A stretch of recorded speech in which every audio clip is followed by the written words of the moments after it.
Comment ça va ce matin? Ça va très bien. Content de vous avoir toutes deux. C'est toujours très agréable. On apprend, on découvre. C'est toujours le fun.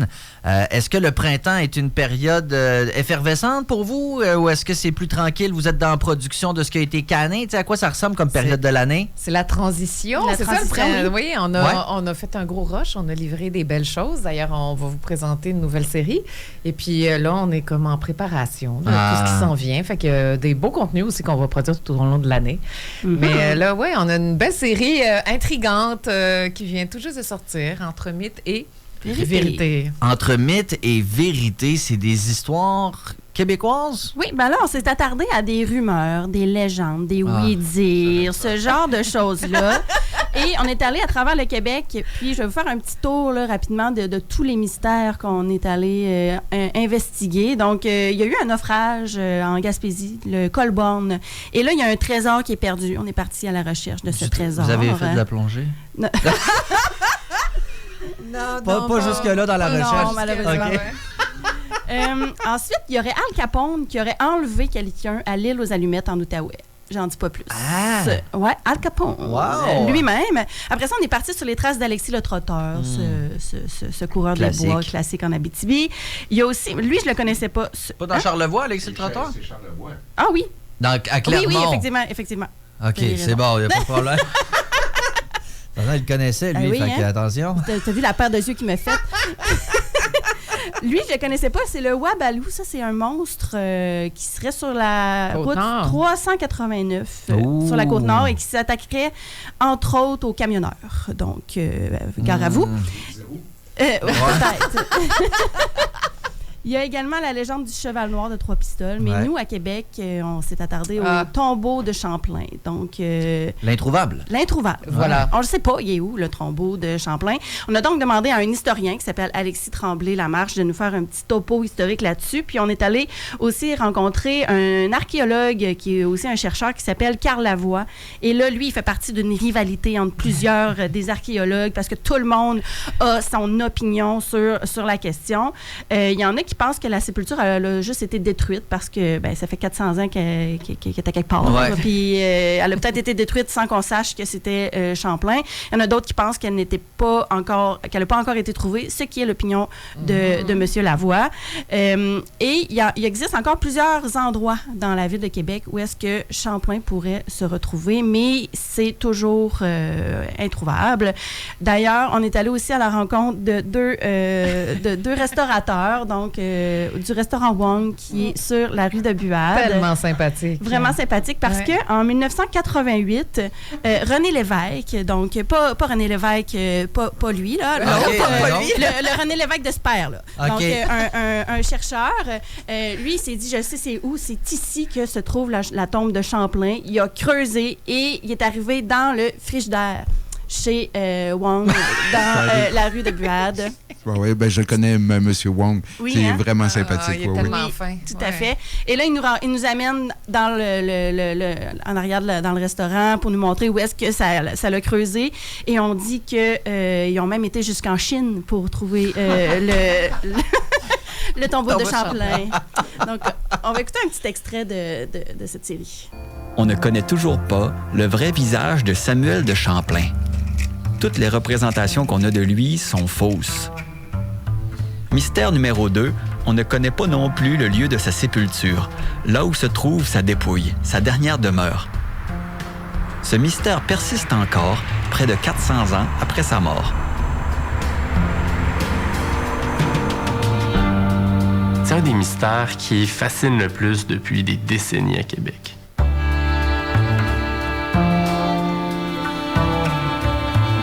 Champlain meurt le 25 décembre 1635. Et à partir de ce moment-là, on perd un petit peu sa trace. Quelques années plus tard, on trouve des traces qu'il sera enterré dans une chapelle qui lui est consacrée, d'une chapelle Champlain.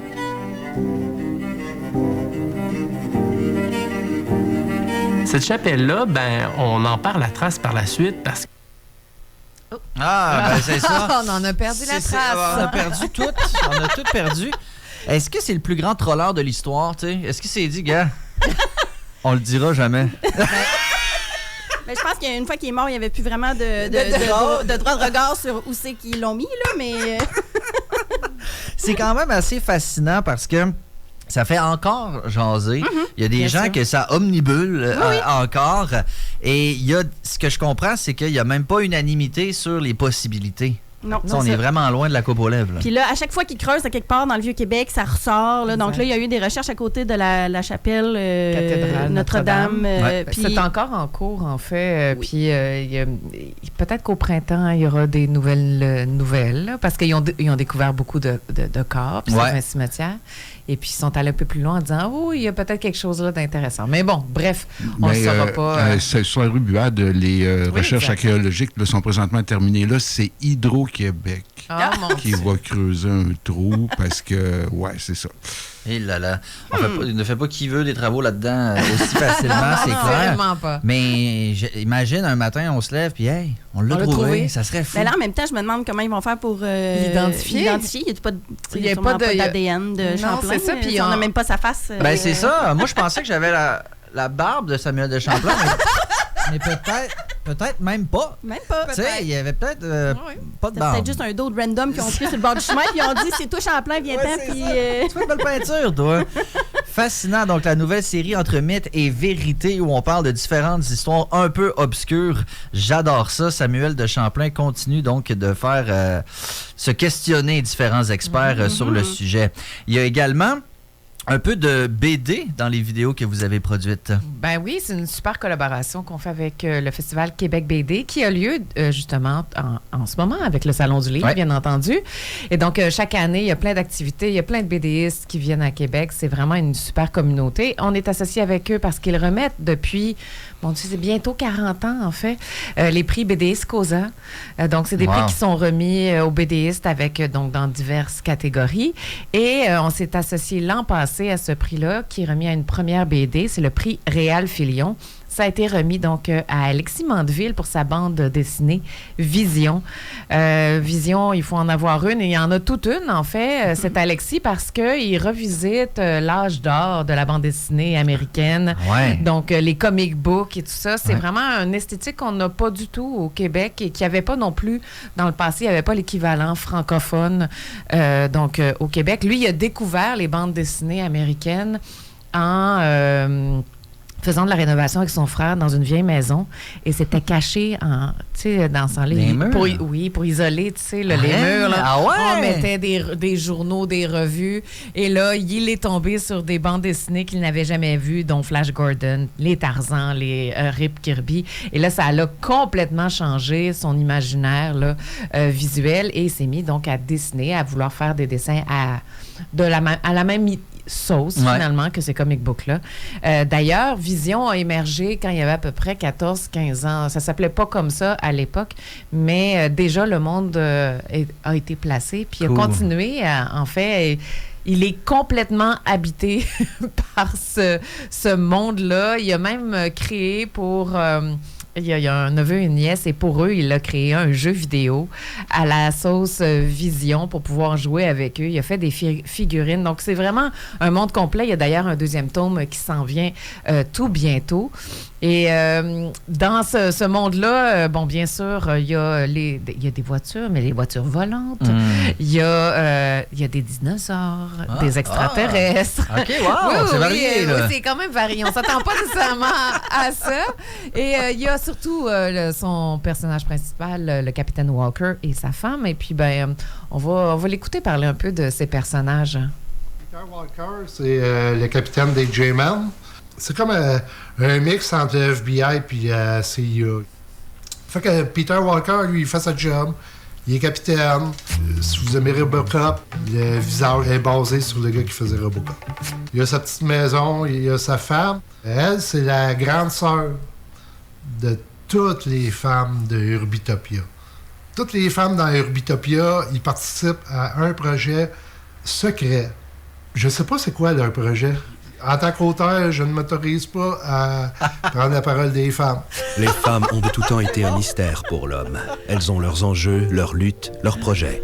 Il existe à Urbitopia un mouvement d'émancipation légitime. C'est la sororité. Lui, Il pense qu'il a de l'autorité, mais il se fait remettre à sa place par sa femme. Dans le premier volume, là, on le voit, il fait la vaisselle. Puis sa femme, elle s'en va voir un show de dinosaures. Je suis heureux de vous revoir, Capitaine Walker. Fait qu'il y a vraiment une dissonance entre le visuel qui est très, très à l'ancienne, effectivement, puis le contenu qui est peut-être un peu plus sensible à l'actualité. Oui, ben c'est encore soft là, dans la première édition, mais il nous amenait là, dans les prochains projets de cette sororité dans la deuxième édition. Donc oui, ça emploie tous les codes des années 50, la petite famille parfaite, tout ça, l'homme qui semble justement avoir la place prédominante à la maison, et puis en sous-titre, on se rend compte que c'est pas tout à fait ça, mais bref, Alexis est un personnage incroyable en lui-même comme BDiste, et puis son monde est vraiment, vraiment à découvrir. Très attachant. Oui, tout à fait. Puis la vidéo, qui a été faite est vraiment bien parce qu'on a fait appel à un comédien pour faire de la narration, pour vous lire certains extraits aussi, puis mettre un peu de piquant. Donc, allez voir ça surtout, c'est vraiment bien fait. Tout à fait. Et on parle également du prix Calque. C'est Vincent Lambert qui l'a reçu avec la poésie du vivant. Oui, effectivement. Donc, il a reçu le prix artiste de l'année en Chaudière-Appalaches de l'an dernier. Et on est allé le rencontrer. En fait, il faut savoir que Vincent Lambert habite à Saint-Philémon, mais c'est un prof ici au cégep Limoilou. Et on est allé avec lui voir les éoliennes. Et là, c'était l'été dernier, durant les feux de forêt. Donc, il y avait c'était le moment où on avait l'éco-anxiété dans le tapis, là, parce qu'il y avait beaucoup de boucanes et c'était c'était assez troublant de voir ça.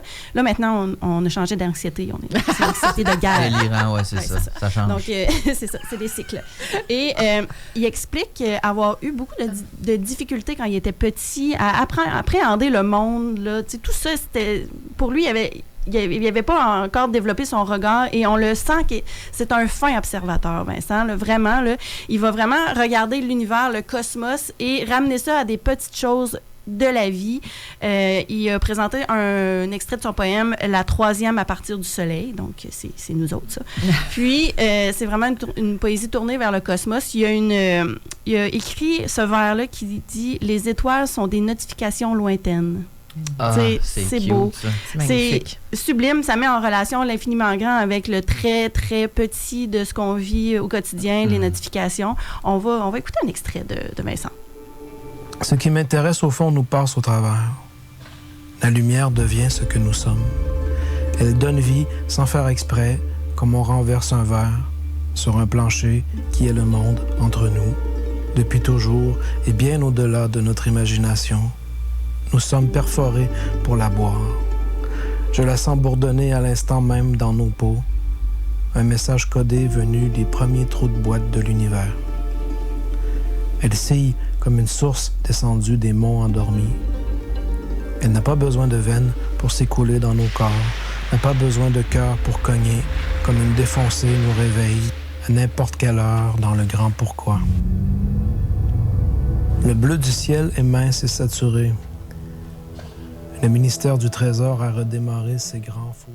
Donc, c'est une capsule qui est plus éthérique, celle-là. Donc, pour aller avec cette belle poésie. Apaisante.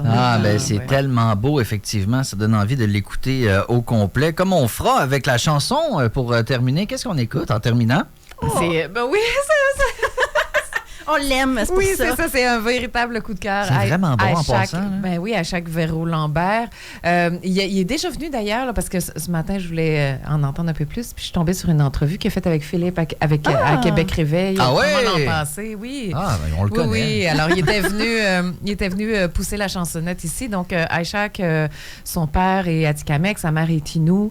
Nous, on est allés à sa rencontre à Mastoyache, mais il étudie ici à Québec. Il a gagné l'an passé, donc, la finale régionale. Et puis donc, au national, il est allé et il s'est illustré aussi, mais on lui a offert le coup de cœur, donc Télé-Québec, qui était une capsule musicale.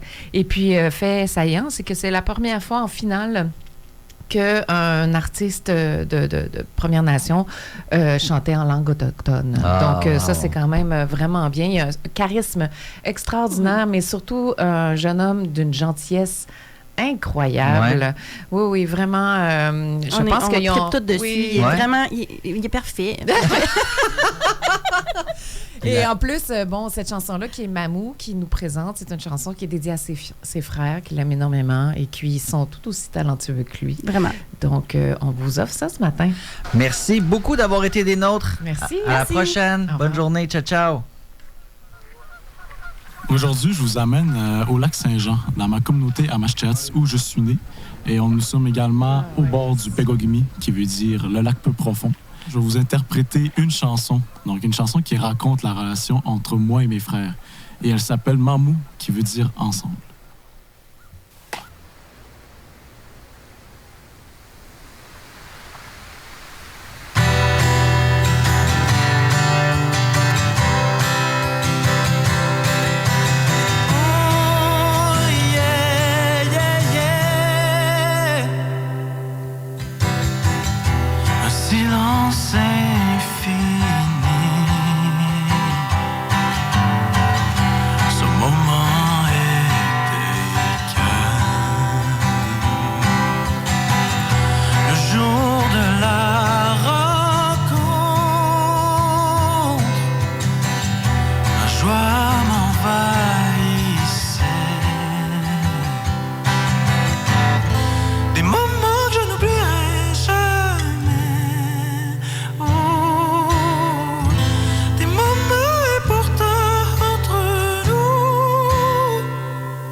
Était difficile, les rivières nous...